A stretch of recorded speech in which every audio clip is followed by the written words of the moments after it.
Hi welcome back to Shirisha's kitchen and vlogs. This is Shirisha. ఈరోజు video చిన్న Bathukamma special vlog. So విలేజెస్లో బతుకమ్మ పండుగని ఎలా సెలబ్రేట్ చేస్తారో ఈ వీడియోలో చూద్దాం. పెద్ద బతుకమ్మ అంటే సద్దుల బతుకమ్మ వీడియోని కూడా నేను త్వరలో పెడతాను. సో మిస్ అవ్వకుండా చూడండి. సో ఫస్ట్ మనకు బతుకమ్మ ప్రిపేర్ చేసుకోవడానికి కావాల్సినవి గుమ్మడి ఆకులు.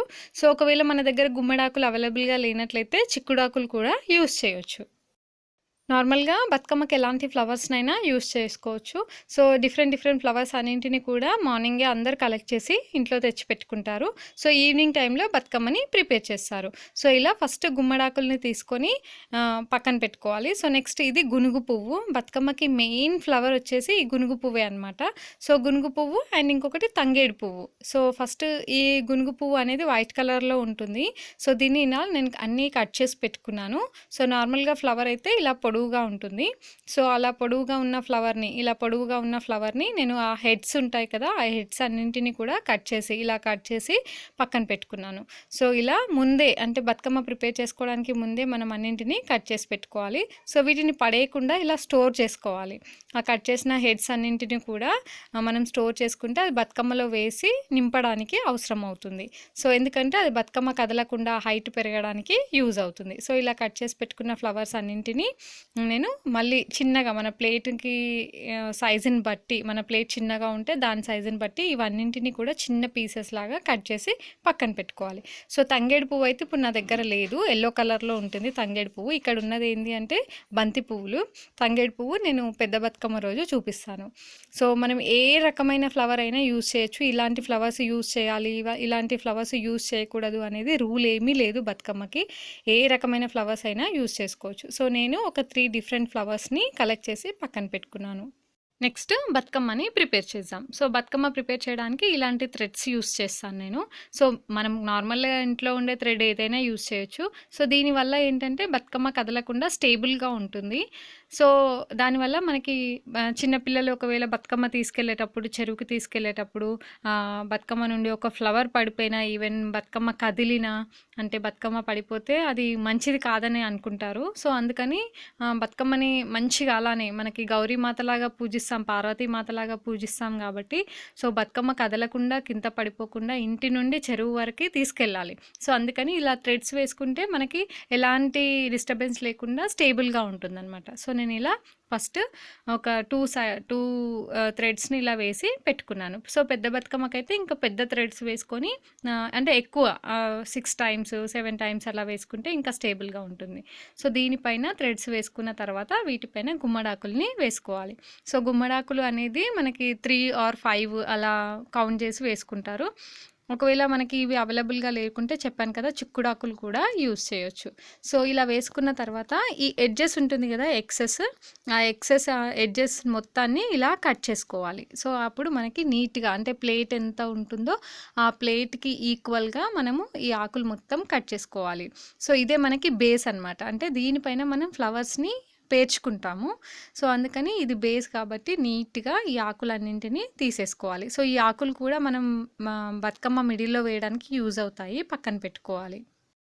సో ఈ ఆకుల పైన ఇప్పుడు మనము గునుగు పువ్వును 1 by 1 పేర్చుకోవాలి. సో ఈ గునుగు పువ్వును చూపించాను కదా, ఇలా చిన్నగా పీసెస్ లాగా కట్ చేసుకోవాలి. ఆ కాడలు ఎక్కువ ఉంటాయి కదా, సో వాటన్నింటినీ కట్ చేసుకొని మన ప్లేట్కి ఏ సైజ్ అయితే అవసరమో ఆ సైజులో కట్ చేసుకొని ఇలా 1 by 1 పేర్చుకోవాలి. సో మనం పెద్ద బతుకమ్మ ప్రిపేర్ చేసేటప్పుడు చాలా పెద్ద సైజులో ప్రిపేర్ చేస్తాం కదా, సో అప్పుడు ఏంటంటే కట్టలుగా కట్టి పెట్టుకుంటారు ఈ గునుగు పువ్వు మొత్తం కూడా. సో డైరెక్ట్ కట్టలే పెట్టేస్తారు. ఇక్కడ చిన్న బతుకమ్మ కాబట్టి నీట్గా రావడం కోసం నేను 1 by 1 పేరుస్తున్నాను. బతుకమ్మ అంటేనే ఆడపిల్లల పండగ. సో అందుకని ఇంట్లో ఉండే ఆడపిల్లలు ఉంటారు కదా, చిన్న పిల్లలు, పెద్దవాళ్ళు ఎవరైనా, సో వాళ్ళు మార్నింగ్ లేవగానే పువ్వు తెచ్చుకోవడము, కలెక్ట్ చేసి పెట్టుకోవడము, తెంపుకోవడం, అంటే ఈ 9 days కూడా ఆ పిల్లలకి ఒక పండగలాగా ఉంటుంది. 9 days కంప్లీట్గా డైలీ పండగ. ఇప్పుడంటే చేయట్లేదు కానీ ఒక 5-10 years బ్యాక్ అయితే కంటిన్యూస్గా 9 days అంటే అమావాస్య నుండి పెద్ద బతుకమ్మ వరకు కంటిన్యూస్గా మేము బతుకమ్మ చేసేవాళ్ళము. సో ఇప్పుడు కొన్ని బతుకమ్మలు స్కిప్ చేస్తున్నాము. సో ఇలా బతుకమ్మని నేను ఒక 2 లేయర్స్ ప్రిపేర్ చేసిన తర్వాత దాంట్లో మధ్యలో ఎక్సెస్ కట్ చేసిన పువ్వుని యాడ్ చేసి కొంచెం ప్రెస్ చేశాను. సో నెక్స్ట్ మళ్ళీ పైన లేయర్స్ని పెట్టాను. సో ఇప్పుడు మళ్ళా అది గ్యాప్ వస్తుంది కదా మనకి మధ్యలో, దానికోసం మనం కట్ చేసి పెట్టుకుని చెప్పాను కదా, ఆ హెడ్స్ ఏవైతే ఉంటాయో వాటిని వేసి అలా నింపుకోవాలన్నమాట.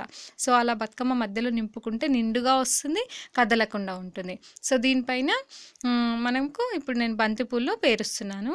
సో ఈ బంతిపూలు మనం ఏ కలర్ అయినా యూస్ చేసుకోవచ్చు. సో నేనైతే ఇక్కడ నాకున్న కలర్ కాంబినేషన్ని బట్టి వైట్ తర్వాత ఎల్లో, సో అలా మనకు నచ్చినట్టుగా ప్రిపేర్ చేసుకోవచ్చు.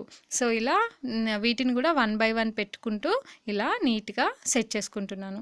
సో మనకి మధ్యలో ఎప్పుడైతే గ్యాప్ వస్తుందో ఇమీడియట్లీ ఆ ఎక్సెస్ ఫ్లవర్ ఏదైతే ఉందో దాంతో వేసి మళ్ళీ నింపుకోవాలన్నమాట. ఆ మిడిల్ని నింపుకుంటే మనం పెట్టిన ఫ్లవర్స్ కదలకుండా ఉంటాయి, అలాగే బతుకమ్మ కూడా నీట్గా హైట్గా వస్తుంది. సో బతుకమ్మతో పాటు మనము ఏదైనా ఒక పలహారం కూడా తీసుకెళ్తాము. సో మా మమ్మీ అయితే ఆల్రెడీ ప్రిపేర్ చేస్తుంది. నేను బతుకమ్మ ప్రిపేర్ చేసేటప్పుడే తను కూడా పలహారం ప్రిపేర్ చేయడం స్టార్ట్ చేసేసింది. సో ఎవ్రీ డే బతుకమ్మకి ఒక డిఫరెంట్ పలహారాన్ని తీసుకెళ్తారు.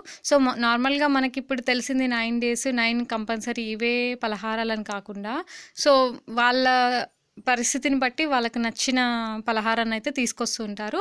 అది తీసుకెళ్ళి మేము బతుకమ్మ ఆడి చెరువు కట్టపైకి వెళ్ళిన తర్వాత అది అందరు షేర్ చేసుకుంటారన్నమాట. అంటే తీసుకెళ్ళిన పలహారం ఏదైతే ఉంటుందో ఆ టిఫిన్, సో దాన్ని అందరం షేర్ చేసుకొని తినేసి అప్పుడు మళ్ళీ ఇంటికి వచ్చేస్తాం. అప్పటి వరకు మనకి ఆల్మోస్ట్ నైట్ అయిపోద్ది, అంటే డార్క్ అయిపోతుంది. ఎప్పుడైతే 5:30 ఆ టైంకి బతుకమ్మ పెట్టి ఆడడం స్టార్ట్ చేసి నైట్ అంటే ఒక 7-7:30 వరకు ఆడుకొని చెరువుకి వెళ్ళి దాని తర్వాత అప్పుడు తిరిగి వస్తామన్నమాట. అరౌండ్ ఒక 1 hour 1.5 hour కంప్లీట్గా ఆడుకోవడం అయితే ఉంటుంది. ఇక్కడ నా బతుకమ్మ అయితే ప్రిపేర్ చేయడం కంప్లీట్ అయిపోయింది. సో దాని తర్వాత పర్పుల్ కలర్ ఫ్లవర్స్ పెట్టాను, దానిపైన లైట్ పింక్ కలర్ గన్నేరు పూలు పెట్టి ఒక పైన శిఖిలం అనమాట. సో మనం ఎంత బతుకమ్మ పేర్చినా శిఖిలం అనేది ఇంపార్టెంట్, అంటే శిఖరం అనమాట. సో మా లాంగ్వేజ్లో శిఖిలం అంటాము. సో దాన్ని డిఫరెంట్ మంచి ఫ్లవర్స్తోని పెట్టుకుంటాం అనమాట. సో అదే అట్రాక్షన్, మెయిన్ బతుకమ్మ అట్రాక్షన్ అంతా కూడా శిఖిలంలోనే ఉంటుంది. సో ఇప్పుడు నేను ఈ థ్రెడ్స్ ఉన్నాయి కదా, ఆ థ్రెడ్స్ మనం ఫస్ట్ వేసుకున్న థ్రెడ్స్ని ఇలా కట్టేసుకుంటున్నాను. సో ఇలా కట్టేసుకోవడం వల్ల మనకి ఫ్లవర్స్ అనేవి పడిపోకుండా డిస్టర్బ్ అవ్వకుండా నీట్గా ఉంటాయి. ఆ ఎక్సెస్ ఆఫ్ థ్రెడ్ని కట్ చేసుకొని, ఇది వచ్చేసి మనం బతుకమ్మ 4 o'clock 3:30 అట్లా ప్రిపేర్ చేసుకుంటారు, తయారు చేసుకొని పెట్టుకుంటారు. ఎప్పుడైతే మెయిన్ డోర్ ఉంటుందో ఆ మెయిన్ డోర్కి ఎదురుగా ప్రిపేర్ చేసి పెట్టేసుకుంటారు. సో పెట్టుకున్న తర్వాత 5 o'clock అట్లా అమ్మాయిలందరూ రెడీ అయిపోయి ఎక్కడైతే గ్రౌండ్ ఉంటుందో అక్కడికి తీసుకెళ్ళి ఆడుకుంటారనమాట. సో 1 hour అట్లా ఆడుకున్న తర్వాత చెరువుకి వెళ్తారు. సో ఇప్పుడు కరోనా కాబట్టి నేను హర్షివి ఉందని చెప్పేసి అందరితో పాటు ఊళ్ళో పెట్టట్లేదు, మా ఇంటి ముందు మాత్రమే ఆడుకుంటున్నాము. నేను పిన్ని మమ్మీ ఆడుతున్నాము. సో చెరువుకు కూడా నేను సింగిల్గానే వెళ్తున్నాను. సో బతుకమ్మ ఆడుకోవడానికి అసలు ఏజ్ రిస్ట్రిక్షన్ అనేది ఏమీ ఉండదు. సో అంటే చిన్న పిల్లలు, పెద్దవాళ్ళు, ముసలి వాళ్ళు, అమ్మాయిలు అందరూ ఆడతారు. అసలు వాళ్ళకి ఒక హ్యాపీనెస్ అనమాట. ఇయర్లీ వన్స్ ఇలా ఒక 9 days అలా సెలబ్రేట్ చేసుకుంటే ప్రతి ఒక్కరు వచ్చి ఆడుతూ ఉంటారు. అంటే మనకి ఇది ఎక్కువగా విలేజెస్లో అయితే ఎక్కువ బాగా కనిపిస్తూ ఉంటుంది వాళ్ళు ఆడడం అనేది. బతుకమ్మ సెలబ్రేషన్ చూడాలంటే ఊళ్ళల్లోనే చూడాలి. సో అదే దాని స్పెషాలిటీ.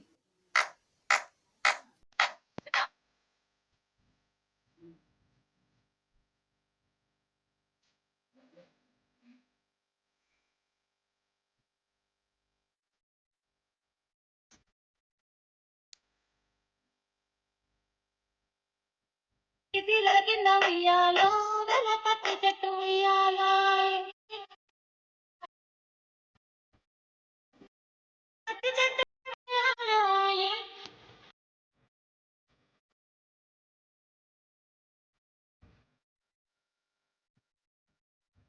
ఎల్లనే ఆ పత్తి ఉయ్యాలో.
సో మేము బతుకమ్మ ఆడడం కంప్లీట్ అయిపోయింది. నెక్స్ట్ మేము చెరువుకెళ్తున్నాం ఇప్పుడు.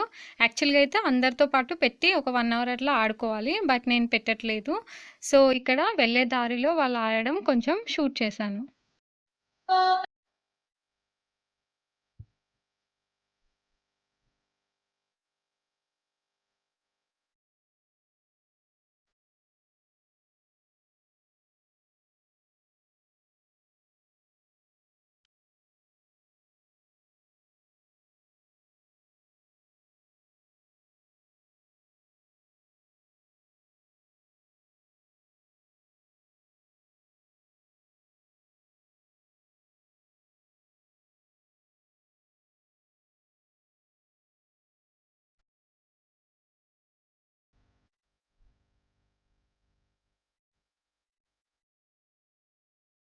ఆడపిల్లనన్న ఉయ్యాలో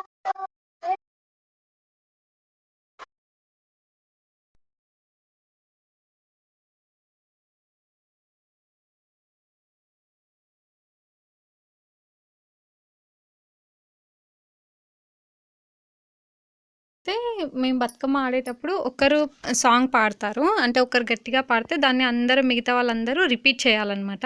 సో యాక్చువల్‌గా అలానే సాంగ్స్ పాడుకునేవాళ్ళము.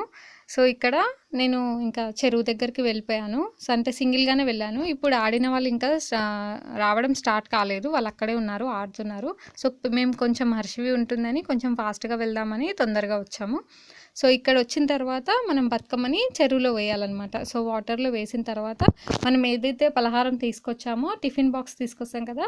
ఆ పలహారాన్ని కూడా బతుకమ్మకి నైవేద్యంగా అంటే వాటర్‌లో వదిలిపెట్టి అప్పుడు మనం తీసుకొచ్చిన నైవేద్యం ఏదైతే పలహారం ఉంటుందో దాన్ని అందరం పంచుకొని తిని అప్పుడు మళ్ళీ ఇంటికొచ్చేస్తారనమాట.